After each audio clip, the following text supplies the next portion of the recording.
Assalamualaikum warahmatullahi wabarakatuh. Selamat malam teman-teman semua. Masih di Pobia Podcast, podcast bincang bisnis asik. Dan hari ini saya ada tamu yang sangat spesial, tamu yang sangat inspiratif. Tos dulu Kak. Ya. Oke. Halo, gue asik. Nah, kita bikin hari ini seasik mungkin lah buat teman-teman semua. Beliau adalah Mbak Belinda Amelia. Selamat malam Mbak Belinda. Malam. Masih asik kan? Masih asik. Tetap kita bikin asik.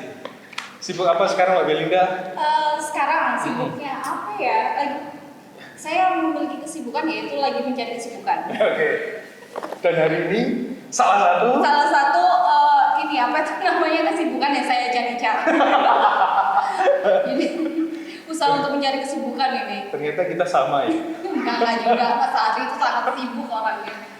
Mencoba untuk biar kelihatan Terlihat sibuk sibuk. dan terlihat ada aktivitas gitu Mbak. Iya nggak sih? Iya, saya juga mencoba untuk itu sih. Ada tips mungkin? Dengan cara mencari kesibukan. Mbak Belinda ini beliau adalah salah satu founder dari Malang Fashion Movement yang ada di Malang, sekaligus owner dari brand Dyslexia. Iya. Gitu nggak sih Mbak? Apalagi Mbak selain itu Mbak? Apa ya? Saya lebih suka disebut jadi apa ya? Fashion designer. Iya. Kan distract saya sama yang di Iya, saya lebih suka disebut fashion designer, mas karena itu lebih luas gitu loh cakupannya. Lebih ini ya? Sorry, bukan fashion designer tapi fashion planner. Apa bedanya Mbak? Fashion planner itu nggak cuma fashion designer, tapi sama semua bentuk pekerjaan di bidang fashion itu saya lakukan gitu loh. Contohnya Lebih luas lagi berarti? Lebih luas lagi, saya membuat event fashion seperti Malang Fashion Movement. Saya juga sebagai seorang consultant fashion di beberapa brand kayak gitu. Terus itu jadi fashion designer juga, jadi fashion stylist juga. Jadi lebih menyeluruh gitu. Oke. Dulu sebelumnya memang punya basic fashion memang sebelumnya. Sebelumnya nenek saya itu punya konveksi jauh ya, punya konveksi. Tahun berapa itu kira-kira? Pokoknya waktu itu aku masih TK sih. Masih TK dan aku ingat banget kalau aku tuh nemenin nenek lagi jahit kayak gitu. Aku ingat banget, bukan nenek yang jahit tapi pegawainya yang jahit, terus saya nemenin di sebelahnya, terus itu kayak minta ngobrak-abrik enggak ya? Enggak, kain sisa itu, terus itu dipasangin boneka. Terus aku tuh telat sekolah fashion sih sebenarnya, baru tahun 2015 saya baru sekolah fashion itu di Malang. Tapi untuk jadi fashion stylist di salah satu redaksi salah satu media itu sudah mulai tahun 2010 fashion stylist baru. Tapi kalau pengen jadi fashion designer kan emang harus sekolah dulu. Jadinya saya sekolah baru tahun 2015. Di mana itu Mbak? Salah satu perguruan tinggi di Malang. Di Malang juga ya. Boleh dikatakan sebagai seorang desainer itu sudah mendarah daging, sudah bisnis turun-temurun ya? Konveksi kali ya, maksudnya berhubungan sama kain, iya, sama dari busana. Konveksi sudah dimulai dari kecil. Nah itu sampai sejauh ini pernah nggak Mbak terpikirkan menjadi seorang fashion designer? Saya memikirkan itu mulai saya umur 5 tahun. Saya memang istilahnya saya memiliki passion itu udah mulai kecil. Dan I live my dream now gitu rasanya. Maksudnya saya tidak pernah berpikiran untuk menjadi seseorang yang jauh dari dunia fashion atau industri fashion sama sekali. Saya istilahnya bangun tidur itu mikirnya fashion, mau tidur mikirnya fashion, bangun tidur mikirnya fashion. Berarti itu kan udah passion. Fashion is my passion.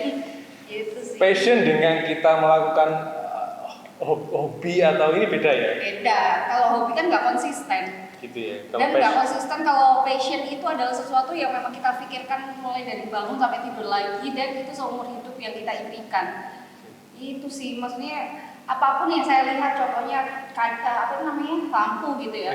Lampu yang saya lihat adalah bagaimana estetik sebagai di sudut pandang seorang fashion. apapun yang saya lihat itu saya itu melihat sudut pandangnya itu udah fashion, gimana fashion itu diterapkan di kursi dimanapun itu yang saya lakukan, karena itu saya udah pede banget kalau menyebut passion is my passion, Passion is my passion ya.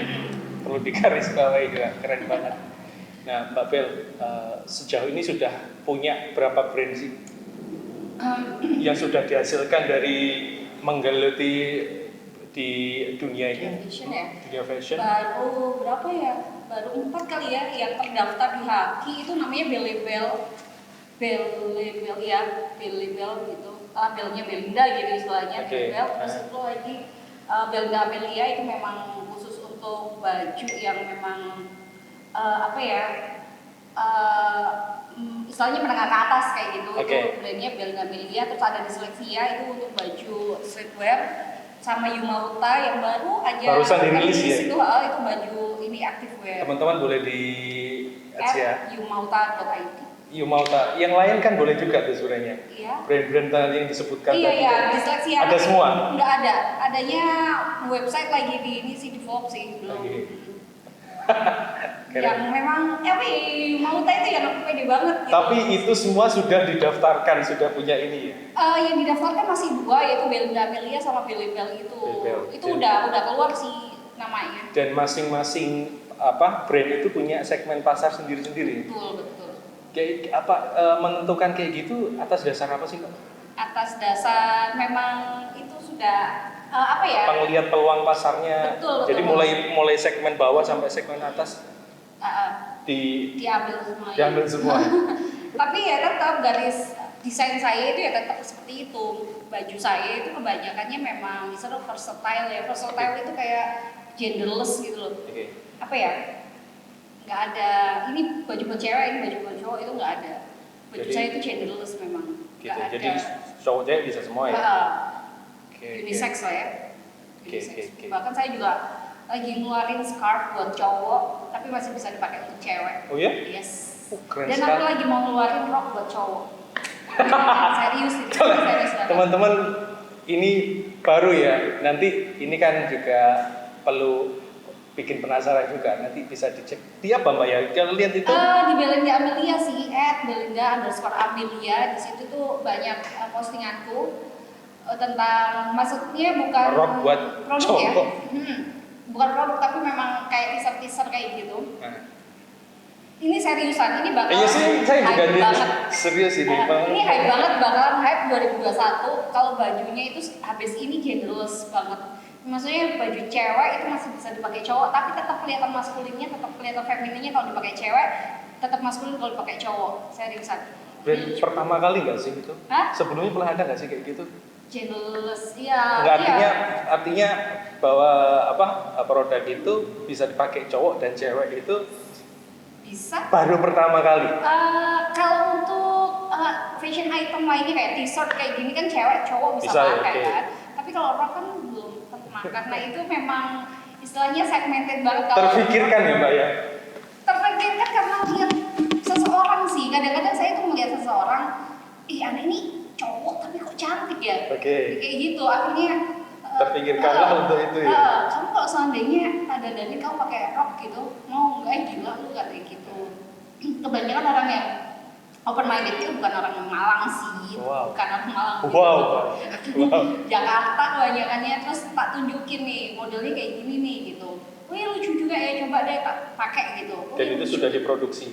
Aku baru sampel 1 sih, karena benar-benar aku lihat orang ini cowok ini, aku tuh langsung rasa kamu bisa dipakai rok gitu. Tapi tetap cowok. Dengan kondisi seperti ini, gimana sih kondisi di industri fashion kayak gimana Mbak? Sektor yang paling terdampak saat pandemi ini adalah sektor fashion ya, selain pariwisata. Banyak sebenarnya yang terdapat, cuma fashion. Cuman Cuman pariwisata yang paling parah kan gitu. Tapi ya fashion juga dampaknya sangat luar biasa, apalagi maaf ya produknya desainer itu rasanya itu udah hancur gitu. Kenapa? Karena produk desainer kan eksklusif ya. Okay. Yang dibikin dengan istilahnya apa ya? Dibikin dengan pemikiran Ya, dan itu nggak semua orang soalnya bisa bikin seperti itu. dan itu sangat personal banget kayak gitu. Jadi orang-orang itu mau ngejual harga mahal juga nggak laku, satu, terus itu mau ngejual murah itu juga ini saya sekolah fashion itu juga nggak murah kayak dokter juga gitu kan. Akhirnya kita banting istilahnya apa ya, banting setir ke produk-produk yang nggak default sih, ini banting setir aja. Tetap di bidang yang sama ya. Fashion, tapi ini kita bikin produk yang nggak eksklusif lagi, maksudnya produk yang mas aja, yang gampang aja untuk produksi banyak dan dijual murah kayak gitu. Saya nggak langsung sebenarnya di kondisi sekarang daya beli masyarakat yang turun, mau nggak mau harus punya menyesuaikan itu juga ya, punya formula seperti itu ya.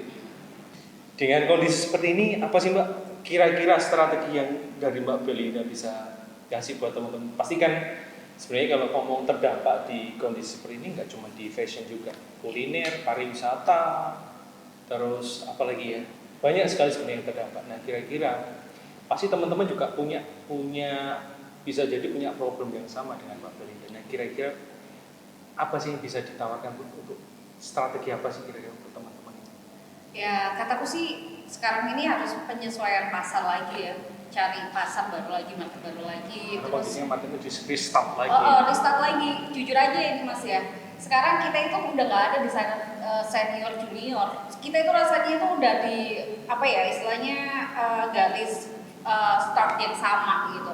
Kalau kita nggak terus-terusan melakukan sesuatu atau kita tidak melakukan sesuatu apapun atau apa ya tidak menelurkan karya gitu, kita bakal hilang gitu loh. Eksistensi kita yang kita bangun kemarin-kemarin dengan susah payah kayak gitu hilang. Dan yang harus kita lakukan apa? Yaitu terus melakukan sesuatu yang memperlihatkan bahwa kita itu masih ada di sini gitu. Tetap harus muncul, tetap eksis ya. Tetap eksis, apapun ininya, jalannya, contoh nih ya. Tetap jalan. Nggak usah bikin salah satunya itu. Jadi nggak usah bikin koleksi baru. Kalau teman-teman desainer kan dulu lah, every year itu pasti harus bikin 2 koleksi. Itu baru bisa dibilang seorang fashion designer. 2 koleksi ini fall winter sama spring summer.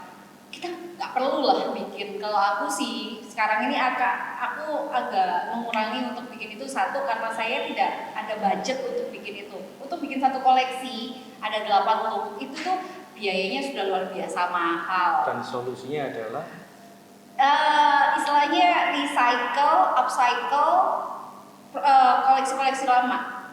Jadi di styling ulang istilahnya. Jadi koleksi yang lama itu kita styling ulang dengan model yang berbeda, dengan style yang berbeda sih. Kalau aku kayak gitu, dan selalu muncul di sosial media yang bilang, oh Belinda masih ada ya, Belinda punya karya gitu sih. Dan kalau kita lihat memang apa ya, desain itu nggak ada yang benar-benar murni baru, nggak ada. Jadi stepnya itu ketika nanti sudah berada di sini, nanti kembali lagi kayak gitu memang ya? Iya memang seperti itu sih.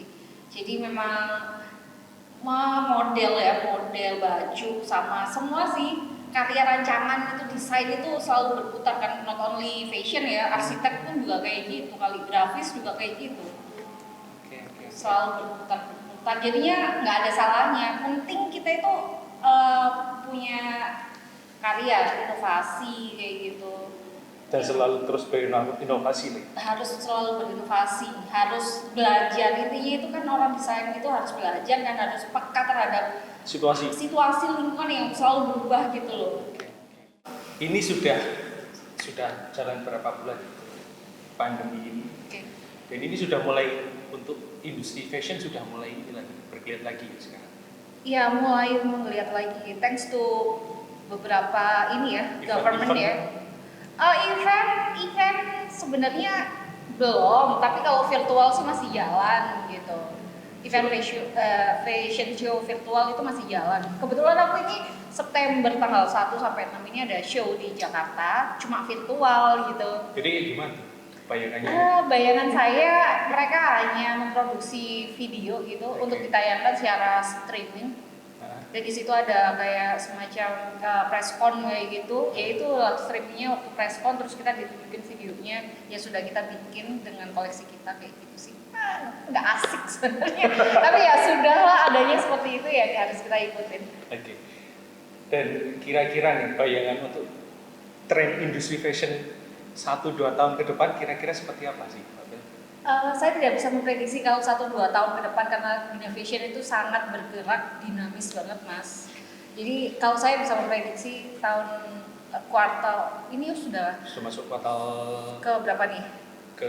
Kedua ya sekarang ya.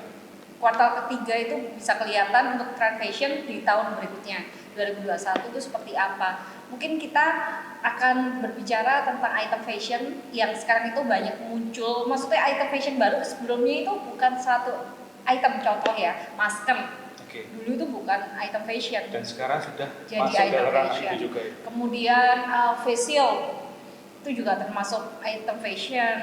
Terus itu beberapa di event kayaknya juga ini juga ya dimunculkan juga. Iya betul. Sebenarnya saya sudah memunculkan itu tahun 2018 kalau nggak salah. Jauh-jauh sebelum aja. Jauh, apalagi jaket corona itu APD ya. Untuk maksudnya bukan untuk medisnya tapi untuk modisnya itu saya udah keluarkan tahun 2018. Bahkan koleksi saya tahun 2018 itu bahannya itu bahan APD. Dan baru kejual itu nggak kejual sampai saat ini, baru kejual tahun 2020. Visioner sekali. Iya, aku nggak paham dan aku banyak hal langsung aku flashback ya baju-bajuku. Ini apa ya banyak yang keluar. Contohnya ya itu face shield itu aku juga ngeluarin tahun 2018 itu aku ngeluarin trend face shield itu dan orang-orang pada bilang kayak gini, itu kamu pakai kacamatanya tukang las. Ingat banget aku. Lu sekarang ketawa guys yang ngomong kayak gitu tukang las ya. Sekarang lu pakai tuh. Dan terpikir nggak itu akan Mbak Belinda untuk menjadikan bisnis itu, Pak? Kita dibikin industri secara masif kayak gitu? Enggak. Saya enggak. Jadi ya memang koleksi itu hanya bertahan maksimal itu 6 bulan itu. Maksudnya semuanya trennya sekarang mungkin jaket APD gitu ya. Jaket yang APD modis untuk pergi ke pasar, pergi ke ini, itu sudah saya keluarkan dulu gitu. Cuman saya tidak akan terpaku untuk itu gitu loh, untuk bikin sesuatu yang sama karena saya itu pengen sesuatu kejutan lagi gitu. Dan kejutan apa kira-kira yang mau dimunculkan setelah ini? Kejutan apa? Saya lagi suka olahraga pastinya dan saya kemungkinan besar akan mengeluarkan ada satu kolaborasi ya sama desainer sepatu. Saya akan mengeluarkan sneaker. Sama baju activewear, sneaker sama activewear aku yang insya Allah tahun ini, tahun inilah insya Allah kalau lancar insya Allah tahun ini. Harus lancar, Pak. Bismillah. Dan memang di tengah kondisi seperti ini kolaborasi itu. Iya, that's point sih. Maksudnya itu adalah satu way out ya. Way out itu apa? Salah satu solusi gitu loh. Jadi wong iku sing solutif. Ya, betul. Saya sudah kolaborasi waktu baju activewear yang di Mauta ID itu saya kolaborasi sama salah satu desainer grafis. Ilustrator di Surabaya namanya Kristabel Anora. Itu saya kolaborasi sama dia untuk motif-motifnya itu. Idealnya ketika kita bikin satu model gitu, itu bisa bertahan kira-kira ini masih kayak gitu, bukan laku sih, lebih ke ini sampai sekian nanti masih booming nih kayak gitu. Kita ya berharapnya sih sekali kita keluarin ada usianya ya, ada masa ini. Betul sebenarnya usianya itu hanya 6 bulan itu tadi. Sebenarnya 6 bulan kalau fashion sih trennya itu 6 bulan. Cuman kita mengeluarkan koleksi 1 tahun kan 2 kali. Kalau fashion designer tuh ngeluarin 2 kali kan. Tapi turunannya dari spring summer itu masih fall winter. Maksudnya harus satu tema dalam 1 tahun. Tapi untuk model itu sendiri itu bertahan hanya 6 bulan sih mas. Kalau saya sih nggak tahu kalau teman-teman. Kalau saya ya teman-teman desainer. Kalau saya sih pengennya tiap 6 bulan saya memiliki personal trend sendiri sama personal style saya sendiri. Contohnya nih, saya lagi seneng nih pakai headband. Saya suka pakai kerpus, saya suka pakai turban gitu. Itu saya hanya istilahnya hanya memakai itu selama 3 bulan. Tapi kira kalau semuanya ini masih bisa dikembangkan, saya akan mengembangkan ini dengan cara seperti apa kayak gitu. Selama itu pasar membutuhkan, maka selama itu juga akan itulah bedanya fashion designer sama mass production ya. Kalau seandainya teman-teman ada customer gitu, Mbak ada nggak koleksi tahun 2018-nya Mbak? Bisa dikeluarkan lagi nggak? Enggak, saya bilang. Jangan dong, aku ada yang baru nih. Bisa dikatakan seperti itu idealis nggak sih Mbak? Ya, sedikit. Ya karena sesuatu hal yang nggak apa ya, nggak mood kita kerjakan, nggak mood kita istilahnya desain gitu. Saya akan menawarkan sesuatu yang baru. Ini ada sesuatu yang baru nih. Kalaupun pengen ya koleksi lama, saya akan menyentuh itu dengan sentuhan baru. Oke. Dan ketika itu kayak misalkan gini nih, ketika Mbak Belinda mengeluarkan sebuah brand atau model nih, ternyata itu laku di pasaran, kayak contoh misalkan di distro itu kan kayak gitu. Kenapa nggak coba diproduksi secara masif dan berkelanjutan kayak gitu? Nah itu bedanya lagi. Pengusaha distro sama seorang fashion designer itu bedanya gitu. Ada idealisnya memang. Saat orang bilang kayak gini, lu nggak butuh duit ya, kamu nggak butuh duit ya. Ada orang minta kamu bikin baju ini, tapi kenapa kamu nggak bikin gitu? Kamu nggak butuh duit. Bukan masalah itunya, karena kita juga setengah seniman ya istilahnya ya, kita setengah seniman gitu. Ya kalau itu nggak bisa dinominalkan. Nah itu kecuali that's the point. Kalau kecuali aku ada duit nih segini, ayo bikin dong koleksi lama gitu. Kecuali ngomong kayak gitu, ya ayo sekarang pandemi juga. Kembalinya akhirnya realistis juga. Tapi memang kalau apa itu namanya idealis sama komersil ya, istilahnya apa ya, karya seni dengan komersil itu nggak bisa disatukan sih. Dan makanya itu kita punya beberapa brand itu karena itu. Ini emang istilahnya ini wadahnya untuk idealisme kita, satu wadahnya duit gitu. Oke. Jadi terjawab dengan itu ya. Iya betul. Mungkin nggak kayak gitu tuh Mbak Belinda kolaborasi nih dengan industri masif kayak gitu Mbak? Bisa. Ada yang mau nggak? Ada yang mau nggak? Bisa banget. Kapan hari juga saya sempat juga ngobrol sama teman yang punya distro juga. Ayo ini yuk, apa itu namanya, bikin something yuk gitu. Kolaborasi yuk gitu. Dan itu pasti akan kayaknya rona-ronanya bakal direalisasikan juga. Iya. Terus dia ngomong, "Iya yuk" gitu. Oke. Kita kepentoknya adalah bagaimana kita cara penyampaian dan deliver ke orang kayak gitu. Maksudnya untuk menceritakan ini koleksi itu seperti apa kayak gitu. Kalau desainer komersil maksud saya, ayo kita show yuk di Jakarta Fashion Week yuk gitu. Ayo kita ini, dan mereka kayaknya jangan deh, kita pengennya lebih eksklusif, mungkin bikin web series mungkin kayak gitu. Saya juga sudah juga. Kalau saya fashion designer, ini mohon maaf lagi ya, mungkin saya doang, nggak tahu lagi teman-teman ya. Saya tuh banci panggung soalnya. Saya suka diliput sama media. Mungkin saya doang ya, nggak tahu sama teman-teman. Itu bukannya sebuah kebutuhan atau apa kayak gitu, Mbak? Kebutuhan untuk branding sih. Saat kita personal branding sih, karena kalau branding kita sudah bagus, kita jualan apa aja kan laku. Gitu ya. Berarti relate ya ketika kita kayak misalkan Mbak Belinda mau banci panggung, selama itu ngaruh dengan bisnis yang Mbak Belinda geluti kan nggak ada masalah kan? Tapi kadang-kadang kan ada orang yang jangan terlalu nampak dong gitu, pokoknya apa ya, biar karyanya aja speak louder gitu, jangan elunya gitu. Tapi kalau aku ya bisa dua-duanya, saya lakukan dua-duanya gitu. Oke. Mohon maaf ya, mungkin saya doang kali ya. Kalian suka show nggak? Pasti suka show kan? Pasti ada lah seperti itu. Nah, iya. Dan di akhir sesi mungkin Mbak Belinda bisa kasih nih apa istilahnya tips and tricks buat teman-teman nih dengan menyikapi kondisi seperti ini harus seperti apa sih? Oke.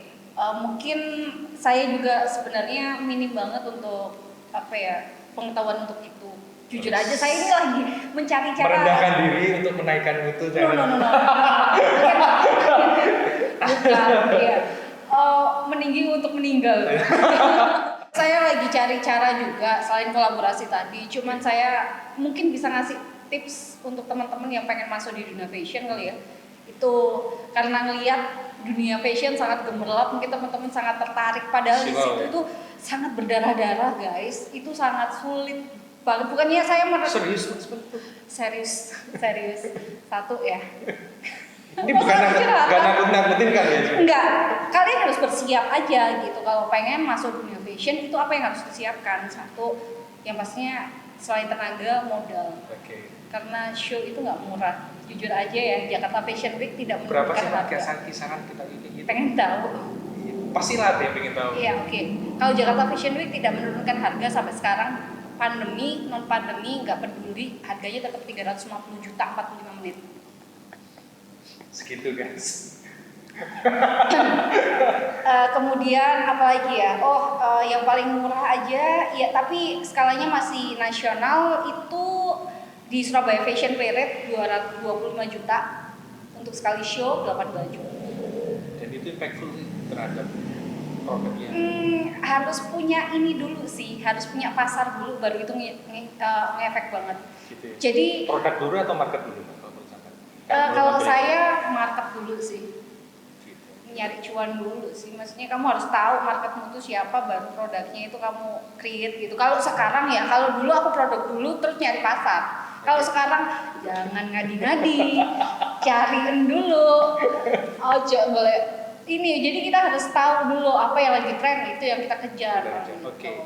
Terus apa lagi ya? Oh iya, kalau kalian pengen masuk di dunia fashion sebagai seorang fashion designer, itu satu, kalian harus sekolah. Karena istilahnya titel sebagai seorang fashion designer itu nggak dapat secara cuma-cuma, dan kalau kalian bisa membuat satu koleksi terus kalian disebut seorang fashion designer, itu nggak semudah itu guys. Terus tuh selain itu belajar sama senior. Jadi kalau teman-teman masih baru banget, wes hitungannya saya show 2 kali kayak gitu, terus itu udah sok-sokan wow ini aku nih gitu. Fashion designer. Aku fashion designer, terus itu nulis titel fashion designer di bio-nya kayak gitu. Ayo belajar lagi yuk gitu. Belajar sama seniornya, sama seniornya saya bukan senior ya di dunia fashion. Senior saya itu banyak banget di Jakarta, di Malang itu ada beberapa juga. Saya tetap kalau ketemu ayo ngobrol yuk. Maksudnya bukan untuk itu aja loh, untuk desain aja loh. Bukan untuk ngobrolin tren loh, tapi juga ngomongin bisnis juga. Karena kalau kita walaupun kita memiliki produk sebagus apapun, kalau kita nggak bisa deliver, kita nggak bisa ngejual itu, percuma juga kamu jadi fashion designer. Gitu. Kembali laginya juga adalah duit, cuan, bener. Sekarang apa ya? Memang mas butuh cuan. Maksudnya seorang fashion designer, sekolahnya seorang fashion designer juga mahal banget mas, nggak murah. Makanya itu, ayo gitu. Apa yang bisa kita lakukan ya nyari duit gitu. Kalau memang udah dari lahir udah kaya, itu lebih enak lagi gitu. Kalian balik sekolah sih mahal, udah jadi fashion designer setahun. Mbak Bella, yes. Pasti seorang fashion designer di tengah kondisi seperti ini kan pengen banget nih ya, pengen ngadain show lagi. Iya pasti. Iya kan, di tengah pandemi setelah sekian lama nggak boleh dan sekarang sudah mulai. Menurut Mbak Belinda seperti apa pandangan sebenarnya? Iya. Mbak Belinda sendiri pasti pengen banget kan melakukan show lagi. Udah gatel kan di tangan. Walaupun kangenku itu masih 60% lah, nggak kayak teman-teman gitu. Karena kemarin tuh banyak event fashion yang di cancel kan. Alhamdulillahnya saya masih bisa show koleksi saya itu bulan Maret kemarin. Jadi 1 minggu sebelum pandemi itu Malang Fashion Movement itu ada. Itu alhamdulillah banget, itu Malang Fashion Movement tetap bertahan gitu loh, udah 8 tahun. Sampai sekarang ini udah 6 tahun. Dan ini udah greget lagi, pengen itu lagi. Iya pengen lagi aku sebenarnya. Kenapa kita nggak arahkan ke ini aja sih? Apaan? Ke online aja sih. Waduh. Web fashion show secara online gitu. Secara virtual kayak gitu. Secara virtual, sorry. Kalau saya itu penantang itu sih, karena apa ya, goosebump-nya itu nggak dapet gitu. Kalau saya sebisa mungkin akan mencari skema gimana caranya di era pandemi ini tetap bisa melakukan fashion show secara langsung gitu, dengan panggung, dengan apa. Tetap gregetnya nggak dapet. Terus melihat tekstur kain dan lihat bentukannya nggak bisa, strukturnya baju itu nggak bisa gitu. Kayak mas lihat karya seni di video daripada disentuh secara langsung atau dilihat secara kasat mata tanpa screen, beda pasti. Beda kan, jadinya feelnya nggak dapat. lagunya terus dentumannya itu nggak dapet itu, sorry man, aku bukan seperti itu. Aku lagi nyari skema sih, maksudnya gini, daripada ini kayak vendor-vendor gitu kan nganggur, banyak yang nganggur akhirnya karena nggak ada show, nggak ada job show kayak gini. Ini yang harus memikirkan adalah EO Fashion seperti saya seorang EO Fashion, itu harus memikirkan nih, bagaimana caranya biar ini tuh bisa berjalan gitu. Kita senang, desainer senang, vendor senang, terus itu customer senang. Oke, terima kasih teman-teman sekalian sudah lihat channel podcast Phobia hari ini. Jangan lupa klik subscribe dan notifikasi channel podcast Phobia. Sampai jumpa.